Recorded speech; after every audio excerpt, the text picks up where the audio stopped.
Rich Dad Poor Dad, Chapter 8. Let's talk about it. This is called Getting Started. We're getting towards the end of the book. Only a couple of chapters left. And there's some good stuff in here.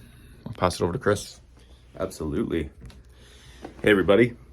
So a couple things really did stand out to me. Thing number one was he talks about mastering a formula and then learning a new one. So it's the whole education component. And he was comparing it to eating. You are what you eat, well, you become what you study.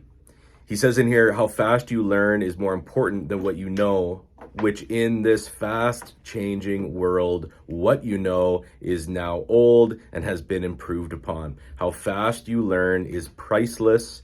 Keeping skills sharp and focused is how I look at that. And I really like that takeaway.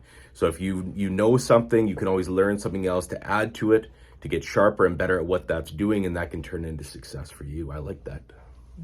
Over to you, Zach. Yeah, I think that I'm going to riff off that idea. One of the other things that he talks about in this is he talks about how he's evaluating everything on ROI, which is return on investment. But one of the most important things is how long is his money going to be locked up for? So he talks a lot about like bank foreclosures or stocks having like these moments before a big product's announced where he buys them and then they jump. Or if he's buying a foreclosure, he buys a house below market value and then he gets his money back out of it in 6 months, or he gets his money back out of the stocks and he lets the extra ride. And he calls that the free gift in his investments, and how he doesn't invest in just straightforward things where it's one for one, you know, like a GIC. I'm going to give you my 10 grand for 2 years and you're going to give me 3% in return. He's saying, I like where there's a value add component where I'm not just looking directly at whatever number it is. And I mean, it's a personal note for me because I firmly believe in using home equity lines of credit to buy rental properties, because you buy a rental with a home equity line of credit, you get that property up to market rents, you get, and then you can refinance that property and pay back your HELOC, and you've bought a rental property for nothing, just your time and effort. And so that's what resonated with me the most. How about you, Aaron?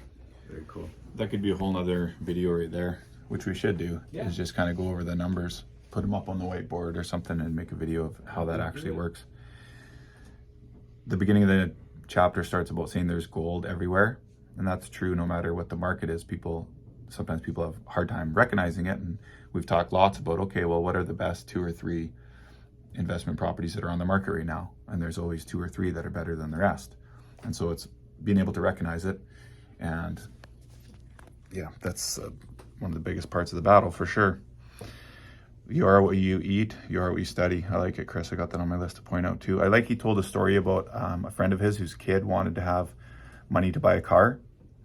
And what the dad did was he gave the kid $3,000 and said, okay, you're going to take a course and learn about some basic investing strategies, and you're going to invest this $3,000. And then once you've turned it into 6, you give me my $3,000 back and you've got your 3.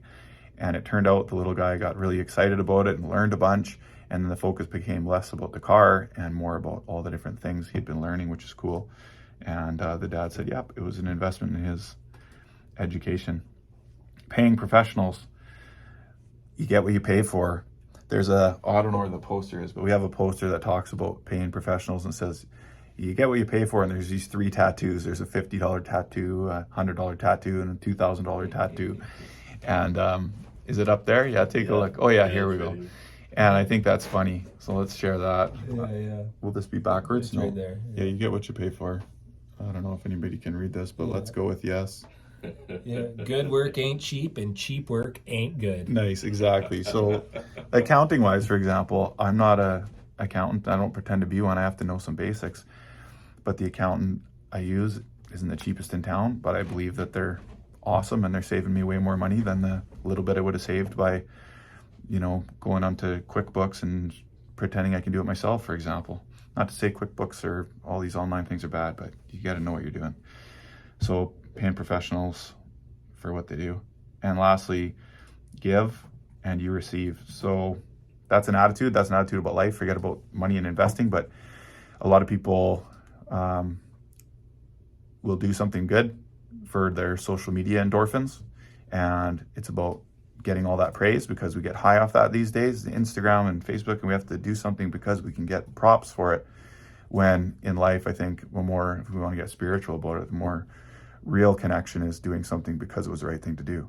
And there's a quote, I don't know who said it, but it was a good person, or not good, I don't know what it was, but it summarized the idea of you do something great for someone, help someone, you don't tell anyone about it.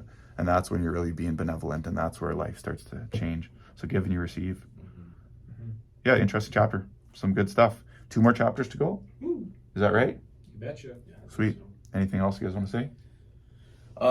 Sorry, you want to? I would say he hits on pay yourself first again. This is a core principle that comes back pretty much every single chapter in this book. And he lets it slip in this chapter that it came from the book The Richest Man in Babylon, which is another, like, if you're looking to build out a reading list for this year, put that one on it. You can knock it out in a weekend, and it's totally worth the read. Okay. I've never read that. Cool. The other thing I was going to put out there too is choose your heroes. He talks about who is doing really well, who is somebody that you could emulate. Pick those heroes, and he talks about embodying kind of the spirit of those people that were his heroes when he's doing what he's doing. And I think that that's really important as well. Choose those people, those systems, maybe those ideas, and try to emulate that in what you're doing yourself. You bet. I like it. Ashley, anything you want to comment on any of this brainstorming? No, I didn't read it this time. Fair enough. Okay, awesome. So chapter 9 next time? Chapter 9 is coming There's only 10 chapters or 11? There's 10, I think. Well, we're getting to the end of it. So check out the playlist. If this is the first time you've come across this, go back to the beginning, grab the book, $12, and go back to the beginning and take a look. Thanks. Have a good day. Bye-bye.